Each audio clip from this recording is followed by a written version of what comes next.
먼저 좀 백그라운드로 다들 알고 계시겠지만 좀 CNN의 기본적인 플로우의 흐름인 사진인데요. 이 논문에서 그 컨볼루션이나 뭐 액티베이션 펑션, 풀링, 배치놈, 스케일 같은 것들을 오퍼레이터라고 부릅니다. 그래서 오퍼레이터라고 제가 명칭하는 것들은 이런 뭐 액티베이션 펑션이나 풀링 같은 그런 모든 레이어들을 지칭한다라고 생각하시면 좋을 것 같고요. 그 다음에 input tensors layout이라고 부르는 것이 있는데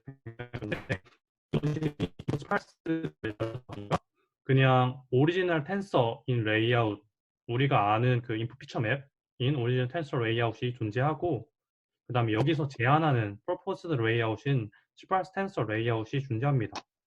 스파르스 텐서 레이아웃 같은 경우에는 이제 뒤에서 설명을 드리겠고, 그래서 좀 아셔야 되는 것이 이런 두 가지 인풋의 레이아웃 한다라고 생각하시면 됩니다. 그러면 어쩔 때 인풋이 스팔스 하냐라고 생각하면은 자동차 이제 자율주행할 때 자동차를 하면 논문에서는 75에서 95%까지 스팔스하다라고 나옵니다.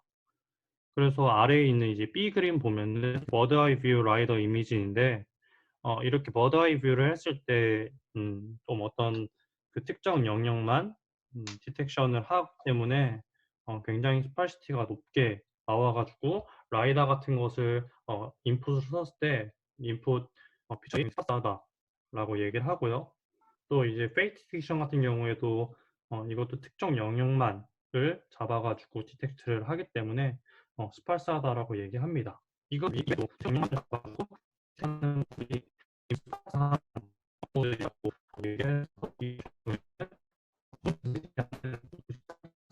좀 가속하는 방법을 적용하면은 성능이 좋다라고 설명을 합니다. 그 다음으로 또 이 논문을 좀 전제하는 것 중에 하나가 채널 컨시스텐시인데요. 채널 컨시스텐시가 뭐냐면은 이제 인풋의 채널이 뭐 굉장히 여러 채널이 있지 않습니까? 근데 이렇게 인풋 채널 여러 개가 있을 때 이 인풋의 액티베이션 값들, 즉 하나하나의 값들이 다 채널마다 설치할 경우 설치할 경우 같은 위치에 있다 라고 얘기를 합니다. 예를 들어서 이제 채널 0과 채널 1 두 개의 채널이 있을 경우에 지금 보이시는 것과 같이 위치가 똑같죠. 2.3 이랑 1.2랑 같은 0,0 위치에 있고 0.5랑 3.3, 3.7랑 0.4, 1.9랑 2.4 다 같은 위치에 있다 라고 전제를 합니다. 사실 이 논문을 읽으면서 이런 전제 자체를 하는 것이 조금 가능한지는 좀 모르겠는데, 이게 어떠한 전 처리를 거쳐 가지고 이렇게 계속 뭐 어떤 처리를 거쳐 가지고 모든 레이어에 이제 마다 이렇게 하는 건지는 잘 모르겠는데, 일단은 어 모든 채널이 다 이렇게 액티베이션들의 위치가 같다. 스파르스 텐서는 이렇게 위치가 같다라고 하고서 이제 스파르스 텐서 레이아웃을 만들기로 제안을 합니다. 네, 이렇게 생각해 주시면 될 것 같고요. 기존에 만약에 스파르스 텐서가 있다라고 하면은 이 A를 이제 컴프레스드 포맷으로 바꾸기 위해서는, 스파르스한 어떠한 포맷으로 바꾸기 위해서는 C처럼 언로를 해가지고 매트릭스 형태, 이 텐서를 3D 텐서를 매트릭스 형태로 바꿨습니다. 그럼 이제 C와 같은 모양처럼 될 수 있는데요. 이렇게 C와 같은 모양을 만들고서 CSR 혹은 CO와 같은 컴프레스 스파르스 포맷으로 다시 바꿔줍니다. CSR하고 CO 같은 것들이 좀 생소하실 수 있어서 설명을 좀 드리면은, 먼저 COO를 설명드리겠습니다. 이거는 쿨디네이트의 약자로, 이제 맨 위에 있는 NNZ이라고 나와 있는 이 부분은 number of non-zero라고 해서 넌제로의 개수입니다. 그래서 여기 이 레이어, 이게 하나가 다 레이어에서 3개의 레이어가 있는 건데요. 이 nNZ number of non-zero라는 레이어에서는 이 C 스파스 이 매트릭스에 있는 non-zero들을 가져옵니다. 2.3, 1.2, 0.5, 3.3, 3.7, 0.4, 1.9, 2.4를 이 레이어에 이 어레이에 저장을 합니다. 그리고 2.3에 해당하는 로우 인덱스와 컬럼 인덱스를 로우 인덱스 어레이와 컬럼 인덱스 어레이에 각자 저장해 줍니다. 그리고 2.3은 0,0에 있으니까 0,0을 저장하고 1.1이 0,1에 있으니까 0,1, 0.5는 2,0에 있으니까 2, 0 이렇게 저장을 해줍니다. 쉽죠? 그냥 그 넌제로의 값의 위치들을 그냥 3개의 어레이에 저장하는 것이 CO 코디네이트 방법입니다. 그리고 이 CSR 방법은 뭐 코디네이트와 되게 비슷한 방법인데요. compressed sparse row라고 해서 row를 기준으로 compressed 하는 포맷입니다. 이것은 이 number of non-zero와 컬럼 인덱스는 아까 봤던 코디네이터와 같고 바뀐 게 이제 로우 포인터라는 것이 바뀌었는데 이거는 좀 어떤 식으로 저장을 하냐면은 처음에는 무조건 0이 들어오게 됩니다. 처음에는 무조건 0이 들어오고 그 다음에는 이 로우에 한 로우에 있는 만약에 이게 첫 번째 로우라고 치면은 한 로우에 있는 넌제로의 수입니다. 첫 번째 로우에는 2개의 넌제로가 있으니까 2가 들어옵니다. 그 다음부터는 이제 누적 개수를 세는데요. 로우마다의 넌제로의 누적 개수를 세는데요. 두 번째 로우에는 넌제로가 없죠. 누적 개수니까 2 더하기 0은 2 해서 2가 들어오게 됩니다. 그리고 세 번째 로우에는 또 2개가 있죠. 그래서 2 더하기 2 해가지고 4. 그 다음에 또 없고 해서 4, 4가 들어오고 그 다음에 또 2개가 들어있으니까 6. 그 다음에 또 없으니까 6. 그 다음에 2개가 있으니까 8. 그 다음에 없으니까 8. 이런 식으로 들어옵니다. 네. 이런 식으로 돌아온 방법이 지금 이 예제에서는 CSR이 조금 더 저장하는 공간이 좀 커지는데 이게 만약에 넌제로 개수가 굉장히 많아지고 이 매트릭스 크기가 좀 달라지면은 CSR 같은 경우에 저장 사이즈가 굉장히 좀 줄어드는 장점이 있어서 보통 CSR 같은 포맷을 많이 사용합니다. 어쨌든 이건 좀 백그라운드 같은 얘기고요. 그래서 기본에 이제 기존에 스파스 텐서가 있으면은 이렇게 C를 거쳐서 다시 D로 가야 되는 2번 거치는 이런 형태로 계산을 해야 돼서 사실 필요 없는 C가 생긴 거죠. 필요 없는 C가 생겼기 때문에 메모리가 굉장히 비효율적이고 그리고 이 D를 다시 A로 음, 다시 이제 리트랜스폼을 할 때 또 연산 시간이 또 C를 거쳐야 되기 때문에 굉장히 많이 들죠. 그래서 이 논문 에이콘스의 논문에서 제안하는 방법은 본인들이 이 스파스 데이터 레이아웃 해서 이렇게 포맷을 만들었는데요. 이것 때문에 아까 말했듯이 그 채널 컨시스텐시라는 전제를 깐 건데 어, 다시 이제 이 A를 봤을 때 2.3하고 1.2는 같은 위치에 있다라고 아까 가정하지 않았습니까? 그래서 얘네가 제안하는 이 B인 이 포맷을 보면은 2.3, 1.2를 하나의 밸류에 같은 위치에 이렇게 둡니다.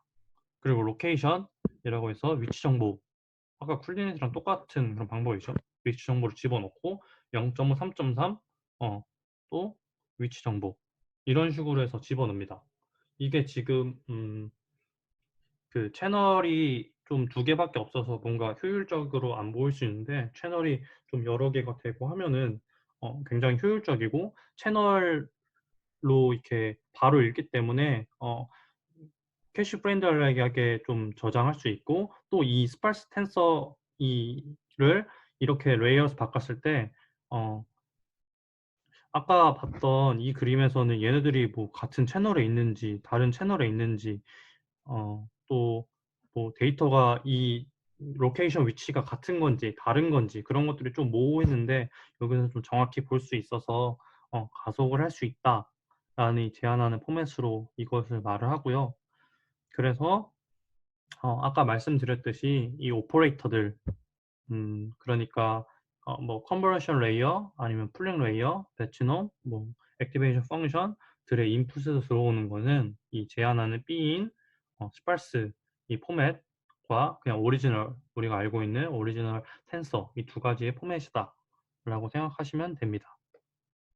그래서 이 제한하는 스파스 데이터 레이아웃을 가지고 이제 얘네가 말하는 좀 프레임워크를 만들었는데요. 이거는 프레임워크의 큰 오버뷰이고 이런 식으로 좀 흐름이 흘러가는데 조금 하나하나씩 좀 짚어보면서 설명드리겠습니다.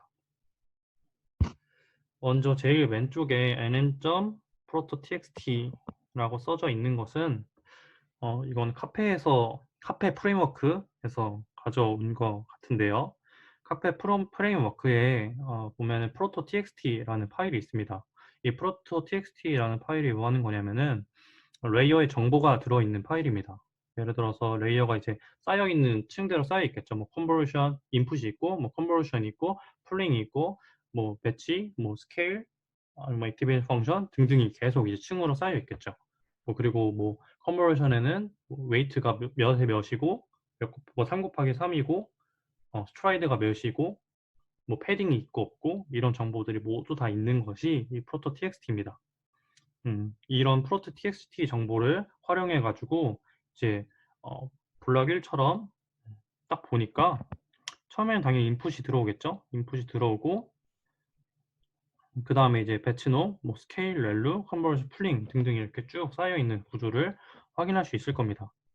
근데 여기서 이제 배치놈, 스케일, 렐루 같은 이런 것들은 어 이렇게 한 번이 좀 다른 오퍼레이터로 있지만 이것들을 합쳐서 즉 논문에서 말하는 퓨전 해 가지고 하나의 오퍼레이션 으로 동작 하게 할 수 있다라고 말합니다. 사실 이런 방법들은 좀 다른 쪽에서도 많이 좀 쓰이는 거를 좀 알고 있는데요.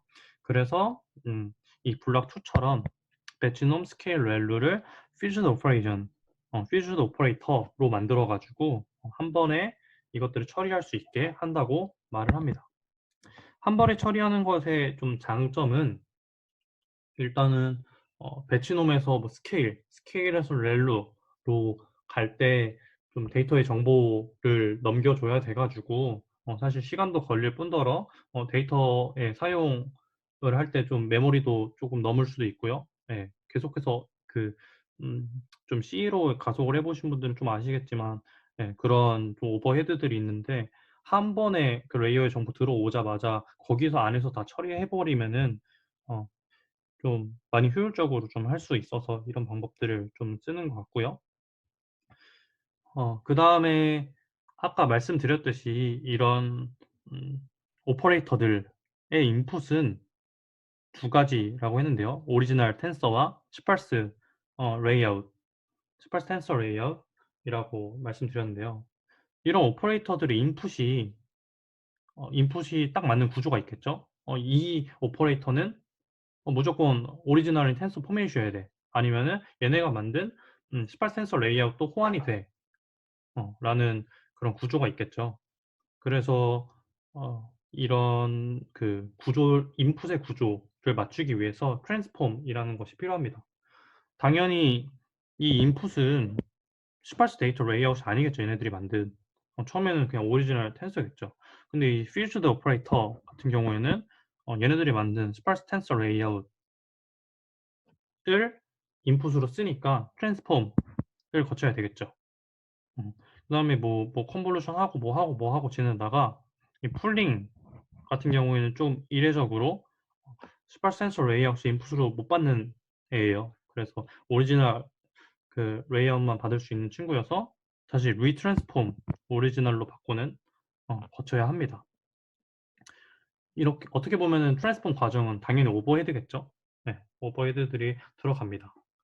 그래서 이 논문에서는 이런 오버헤드를 줄이기 위해서 풀링을 제외하고 거의 모든 오퍼레이터들에서 음 얘네들이 제한하는 스파스 센서 레이아웃을 인풋으로 받을 수 있게 만들었다라고 얘기를 하고요. 그다음에 두 번째로 트랜스폼을 하는 것이 오버헤드니까 이 트랜스폼하는 그런 자체의 비율도 줄이지만 시간 트랜스폼하는 걸리는 연산 시간 자체도 줄였다. 최대한 줄였다라고 말을 합니다.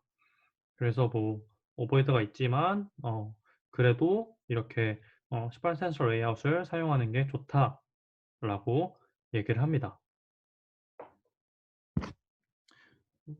그렇게 해서 이제 블락 3까지 마쳤고요. 그다음에 이제 블락 4로 넘어가서 얘기를 드리면은 어 뭐 논문에서는 이제 커널 템플릿이라고 말하는 게 나오는데 사실 우리가 아는 그냥 커널과 비슷합니다. 그냥 커널과 비슷하고 어 논문을 봤을 때는 크게 뭔가 그 논문에서는 이제 수도 코드들이 나오는데 수도 코드를 봤을 때는 크게 뭔가 다른 점은 저는 못 느꼈고요. 뭐 설명에서는 뭐 간단한 컴퓨테이션 코드의 뭐 그런 주석들과 옵티마이징하는 지침들이 써져 있다라고 하는데 이것들을 어차피든 그 여기서 템플릿을 결국에는 코드로 바꿔 가지고 사용을 할 거거든요.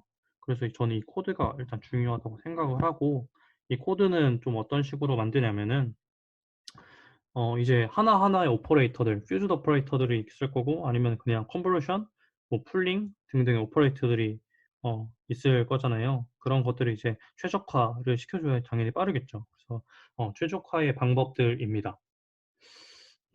최적화의 방법 중에 첫 번째로는 루프 타일링이 있는데요.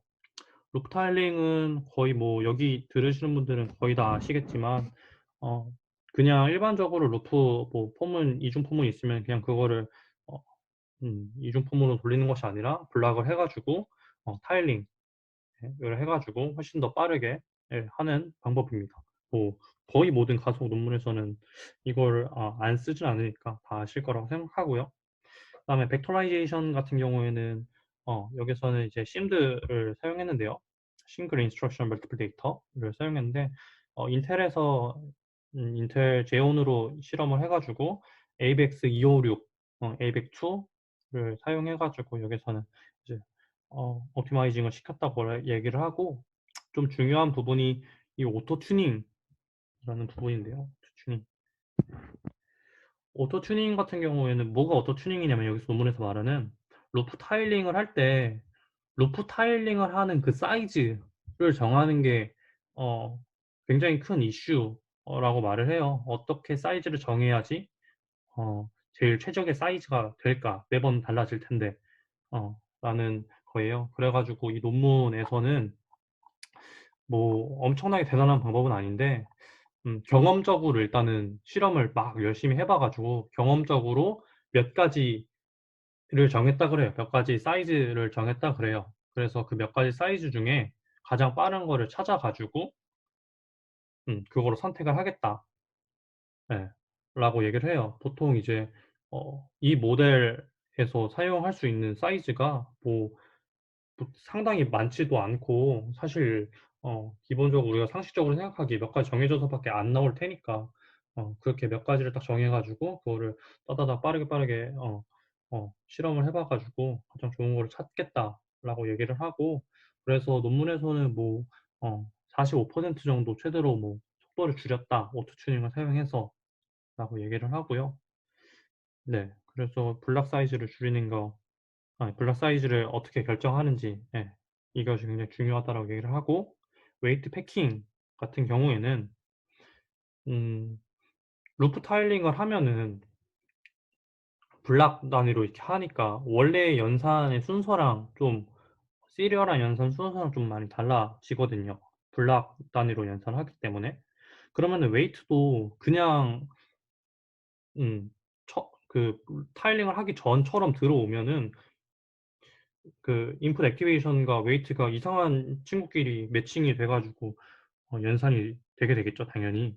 그래서 이제 이 웨이트들도 루프 타일링을 한 것처럼 음 잘 포장을 해 가지고 액티베이션과 매칭을 시켜 줘야지 원래와 똑같은 연산 결과가 나온다라고 해 가지고 웨이트는 사실 트레이닝을 거치면은 이미 미리 저장이 돼 있기 때문에 미리 고정 픽스가 돼 있기 때문에 그냥 그 웨이트를 가지고 어 우리가 타일링을 할 거를 예상을 해서 저장을 따로 그냥 바꿔 가지고 저장만 시켜 놓으면 되기 때문에 인퍼런스 타임에는 뭐 크게 영향을 미치지 않으니 오토로 해 가지고 저장을 해 놓겠다라고 얘기를 합니다. 그다음에 멀티 스레딩 같은 경우에는 여기서 오픈MP를 사용했고요. 실험에서 이제 싱글 스레드를 한 거와 멀티 스레딩을 한 거 두 가지가 같이 비교해서 실험을 하니까 이거는 뒤에서 설명드리겠습니다.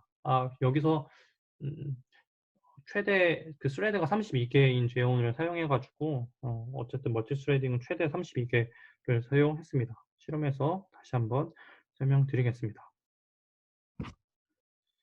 그래서 이제 메소로지를 보면은 네트워크는 레즈넷 50과 덴스넷 121을 사용했고, 데이터셋은 키티 데이터셋을 사용했습니다. 그 키티 데이터셋이 뭐냐면은 아까 처음에 말씀드린 그 라이더 디텍션 그 데이터셋이에요. 뭐 논문에서는 뭐 페이크 딕션도 말하고 막 자연어 처리도 말하고 하는데, 결국 실험은 이 라이더 하나로 실험을 했고요. 평균 스파르시티가 79%로 굉장히 스파르시티가 인프치고 높은, 예, 경우인 것 같고요. 그다음에 CPU는 32코어 인텔 제온을 사용했고 ABX 256을 사용했습니다. 그리고 실험을 한 이제 프레임워크 그리고 라이브러리를 살펴보면은 어 먼저 스파르시티 어웨어한 방법에서는 SCM과 인텔 MKR 스파르스와 타코라는 것을 사용을 했다라고 합니다. 이 방법들은 뭐 이제 컴프레스 포맷을 다루는 아까 말씀드렸던 CSR이나 CO 아니면은 이 프레임워크들에서 알아서 뭐 처리를 해 주는 그런 컴프레스 포맷들이 있어 가지고 웨이트가 스파르스 했을 때 그것들을 웨이트나 뭐 인풋이 스파르스 했을 때 그것들을 이제 좀 어 스파르스 포맷으로 바꿔서 쪼끔 더 빠르게 할 수 있게끔 처리하는 라이브러리 혹은 프레임워크들입니다. 그리고 스파르시티 언어웨어 메소드는 우리가 아는 그냥 스파르시티 언어웨어니까 스파르시티를 고려하지 않고 그냥 0이 많든 적든 '나는 그냥 내 갈 길 간다.'라고 계산을 하는 거고요. 6 개의 라이브러리 인텔 MKL DNN, nmpack, igen, 인텔 MKL, 오픈블러스, 아틀라스를 사용을 했고 2 개의 프레임워크 카페하고 텐서플로우를 사용을 했습니다. 근데 카페는 뭐 실험에서 보이지 않는데요. 그 이유는 그냥 아까 말씀드린 nn proto txt 그 레이어의 정보만을 좀 뽑기 위해서 사용을 했다라고 본문에서 말을 합니다. 첫 번째 실험으로는 이제 싱글 스레드 실험이 있고요. 싱글 스레드 실험에서 좀 확인해 그 이제 왼쪽부터 보시면은 살짝 좀 화이트 그레이 색깔을 나타내는 것들이 스파르스 언어웨어 메소드고, 좀 진한 그레이 같은 게 스파르스 어웨어 메소드입니다.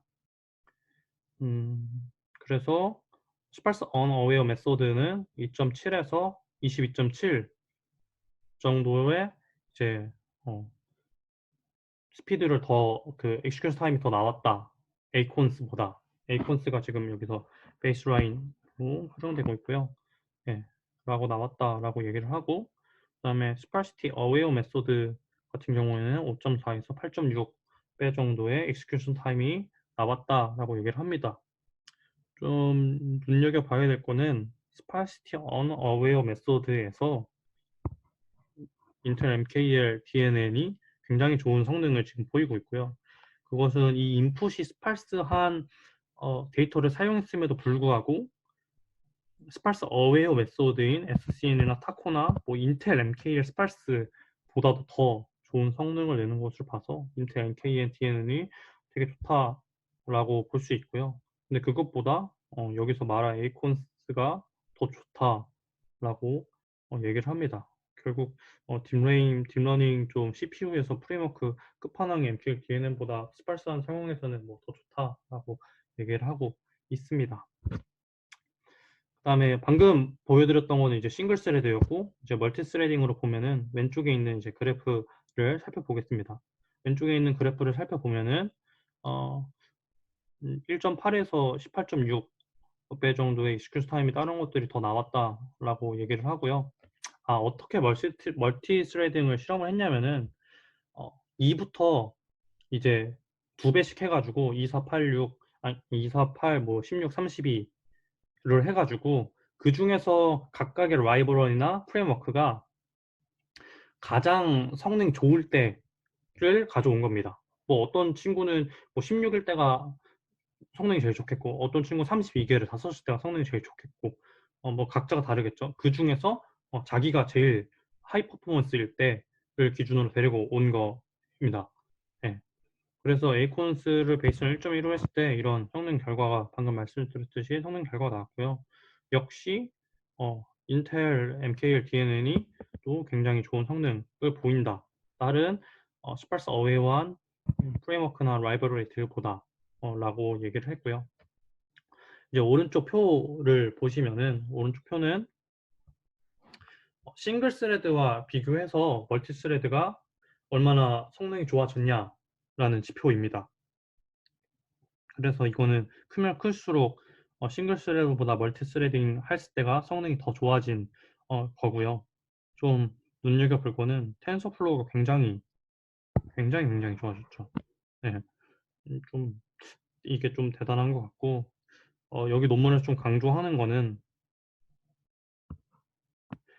스파시티 어웨어한 것들 중에서, 스파시티 어웨어한 방법들 중에서는 에이콘스가 가장 좋은, 싱글 스레드보다 멀티 스레딩이 가장 더 빨라진, 스피드업이 가장 많이 된 프레임워크로 이 친구들이 강점으로 꼽고 있습니다. 네. 뭐 여기까지고요. 실험은 혹시 이제 질문 있으시면은 질문 받겠습니다.